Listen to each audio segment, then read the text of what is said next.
Hey, good morning, dragons. I'm Mr. Slano, and this is Flame. And Flame brought our good buddy Alphonse. Awesome, Alphonse. We're so glad you made it on the show. And we want to welcome you to the News of Camelot. Today's Wednesday, October 15th, 2025, and it's a Friend of Flame Day, and it's the final official day of Hispanic Heritage Month. I bet you got a good friend that we can explore just a little bit more. How about it, dragons? Before we get going on that, though, let's hear what Hasna has to say. Take it away, Hasna.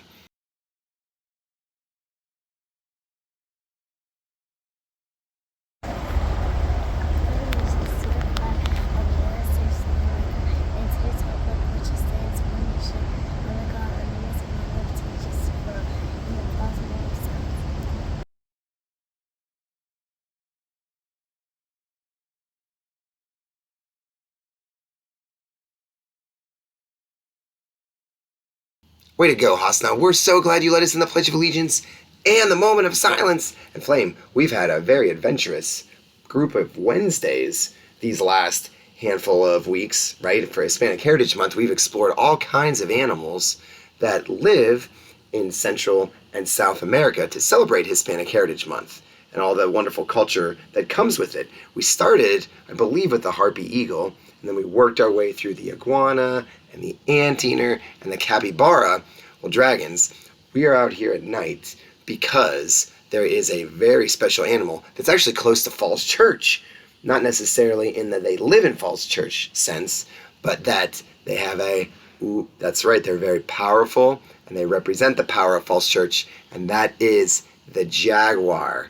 And if you didn't know anything about the jaguar, not only is it a mascot, but it's also the most powerful jungle cat in North and South America. How about that? The third biggest cat in the world behind the lion and the tiger. And jaguars, dragons, also have claws. And we've explored this thing called structural adaptations, where all of our friends of Flame, these last handful of weeks for Hispanic Heritage Month, have claws, right? Harpy eagles have humongous claws. Iguanas have sharp claws. Anteaters have claws. Capybaras have claws. And you want to know something special about the jaguar's claws? Flame, tell him. Yeah, tell him, Flame. Yes, that's the craziest. Dragons, there's something called retractable, which means that claws are hidden, and then they come out whenever they're trying to climb a tree or go after a prey, like a piece of prey. Is that how we say it? A prey, something that they are hunting. So if they are on the hunt, dragons, let's go to our favorite question. Jaguars, are they herbivores, which means they eat only plants? Are they carnivores, which means they eat only meat? Or are they omnivores, which means they eat plants and meat? Go for it, Alphonse. Yeah, you know it. You know it, dragons. They are carnivores. And they are not only carnivores, but they are on the highest part of the food chain, meaning that they eat everything that is an animal, including all of these animals that have claws. No match for jaguar. Jaguars hide their claws when they swim because they're excellent swimmers. They are everywhere, and they're also, this is wild, you'll love this, Alphonse, they hunt at night, they hunt in the day, they hunt in the middle of the night and day. Well, that's a good point, Alphonse. We got to know the difference between jaguars and leopards. And if you got to know the difference. This is a jaguar, clearly, because it has these spots in the spots that kind of look like flowers. And this is a leopard that just has spots, right? Jaguar, that's a jaguar. Leopard, that's a leopard. And that's a jaguar. Very cool, very cool. So, dragons, if you spot one, or if you want to say, hey, I know a little bit more about jaguars because of their structural adaptations, let us know. We'd love to talk about it on the air. Ta-da! It's time for the birthday box. That is fun. That is fun. Way to end all of our friends of Flame in Central and South America with the jaguar, the top of the food chain. You know what else is at the top? Are the birthdays. So what did we say? What did we say today was? Today was the 15th. The 15th, well, let's see here. It says here that Bradley has a birthday. Happy birthday, Bradley, in 4th grade. And it also says here that Raj has a birthday.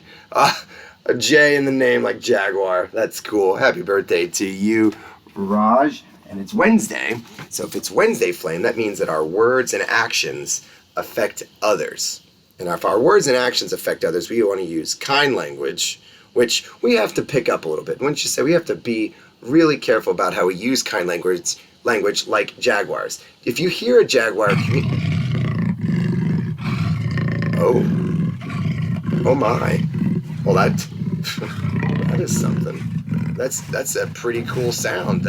So you're saying, Alphonse, that Jaguars communicate a lot to each other with their different roars? Jaguars do roar. Sometimes cats are a little quieter, but Jaguars communicate mostly with one another when they are hunting or when they are trying to climb trees to make sure they are safe, they don't fall out of the tree. You don't want that. So excellent communication skills from Jaguars. Just like you, dragons, you can have excellent communication skills knowing that your actions and your words can be positive.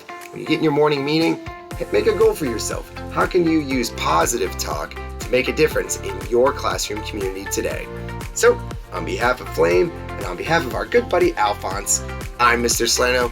Have an awesome Wednesday, dragons. Make sure you see the goodness, be the goodness, and we can't wait to see you tomorrow. Thanks, everyone.